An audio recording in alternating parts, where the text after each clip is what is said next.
중국에 상당히 이제 뭐 현인이요 성인이라고 하는 이제 뭐 분 중에 공자, 맹자 뭐 이렇게 하는데 주자라고 있죠. 주희. 주자의 스승이 정자라고 그래서 정명도 정의천이라고 그러는 그런 형제였대요. 그래서 그분들이 주자를 가르친 거예요. 그래서 이제 하루는 그분들 둘이서 불교에 대해서 굉장히 이렇게 그 부정적이고 거부감을 가졌는데 우연히 그렇게 어느 스님을 만나서 부처님 법이 위대하다는 것을 깨닫게 됐대요. 그래서 그 계기를 좀 말씀드리려고 그러는데 하루는 그 정명도 정의천 그 형제가 배를 타고 가다가 풍랑을 만났대요. 가지고는 배가 뒤집히려고 그러는 거예요. 그러니까 배 안에 있는 모든 사람들이 아우성이는 거죠. 아우성치는 거예요. 이리 몰리고 저리 몰리고. 사공은 움직이지 말고 앉아있으라고 아무리 해도 소용없는 거예요. 죽음 앞에 이르려니까 사람들이. 근데 그때 그 두 형제는 가만히 앉아있었다는 거예요. 죽음 앞에서도 마음이 흔들리지 않을 만큼 앉아있었어요. 그래서 다행히 이제 배가 언덕에 닿아서 걸어 나오는데 거기서 형제 대화가 형이 동생에게 아까 배를 타고 오다 풍랑을 만났을 때 우리가 몸은 움직이지 않고 있었지만은 마음은 어떻더냐고 물으니까 마음은 좀 불안했다는 거예요. 그래서 그걸 수심이라고 해요. 마음을 지킨다 이거예요. 그 불안한 마음을 지키고 앉아서 잘 참고 왔다는 거죠. 그러니까 형이 나도 좀 불안했다는 거다. 그래서 우리가 지금 완성된 경지는 아니라는 거예요. 근데 그때 마침 마지막에 어느 스님 하나가 다 떨어진 누더기 옷을 입고 스님이 내리는 거예요. 그래서 물었어요. 스님 아까 배를 타고 오다 풍랑을 만났을 때 스님 마음이 어떻습니까? 이렇게. 그 물음 속에는 뭐가 있어요? 아무렇지도 않았다든지 자기들처럼 마음이 좀 불안했다든지 뭔가 이제 그런 답변을 이제 생각하고 물었을 거예요.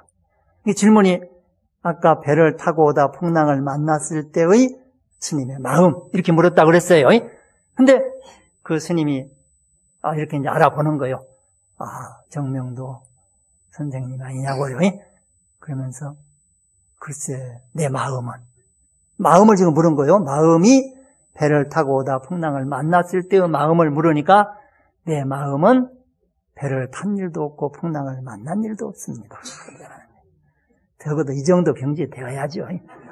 그러니까 제가 이제 어디에서 어떻게 강의할 때 그런 얘기 했어요. 회사인데 예를 들어서 사장님이 이제 전무나 이제 상무를 불러가지고 잘못된 걸 이렇게 지적을 했어요.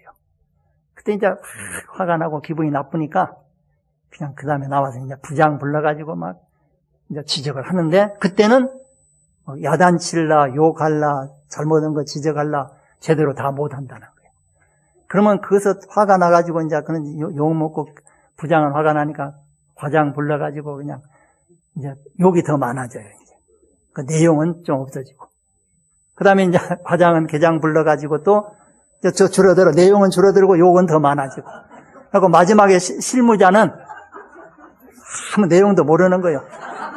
그냥 욕하고 서류만 날라오는 거예요. 일을 있다고 해가지고 이렇게.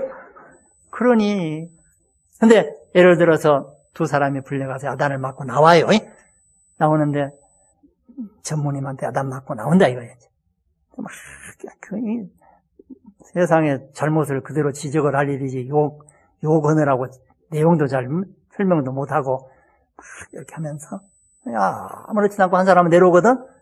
그러니까 당신은 거기서 그렇게 욕 먹고도 아무렇지도 않냐고 그러니까 나는 사장실에 간 일도 없고 욕 먹은 일도 없다고 이렇게 얘기를 하더라는 거예요. 근데 그 정도 되어야 완성이지 참는다는 것도 참을 것이 있으면 참는 게 아니에요. 그건 참을 것도 없는 경지에 이르러야 금강경에서 그 가리왕이 부처님 전생에 이렇게 절절지혜라고 그래요. 마디마디 끊었을 때에도 그런 미워하는 마음, 분한 마음이 없었기 때문에 참을 수 있었다는 거예요. 또 이제 그것도 한번 생각해봐요. 우리 불자님들이 친구 집에 놀러 갔어요. 몇 사람이. 갔다 어쩌다 이제 좀 푸대접을 받고 욕먹고 싸우고 뭐 이렇게 올 때 다들 그럴 거예요. 다시는 그 집 안 간다고. 그럴 수가 있냐고 그러고 막 그러는데 아무렇지도 않고 이제 갈 수 있어요. 오늘 오신 우리 불자님들은 걸어간다 이거요. 그러니까 당신은 그렇게 욕먹고도 아무렇지도 않냐고 하면 나는 그 집에 간 일도 없고 욕먹은 일도 없다고. 예? 이 정도 최소한도 이 정도는 돼야 된다는 거예요. 아까 이제 그 스님이 정명도 정의천 그분들한테 대답한 것이 뭐 큰 선문답은 아니에요. 그때 뭐 아무 대답 않고 촥 지내가는 게 양구라고 그래서 최고 법이래요. 물음에 대해서 아무 말 없이 쭉 지내가야 되는데 그 정도 말 붙인 것은 참 우리 선문 중에서는 사꾸라고 그러고 억지로 만든 말이라고 하긴 해요. 그래도 말 중에서는 대단하거든요.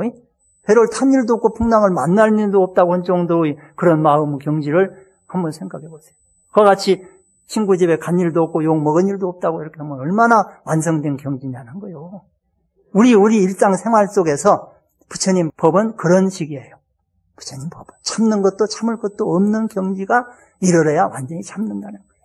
그래서 풍랑을 만났을 때에도 배를 탄 일도 없고 풍랑을 만난 일도 없다고 할 정도 되어야 마음이 편안한 경지지 억지로 그걸 참고 견디고 이렇게 하는 것은 완성된 게 아니라는 거예요.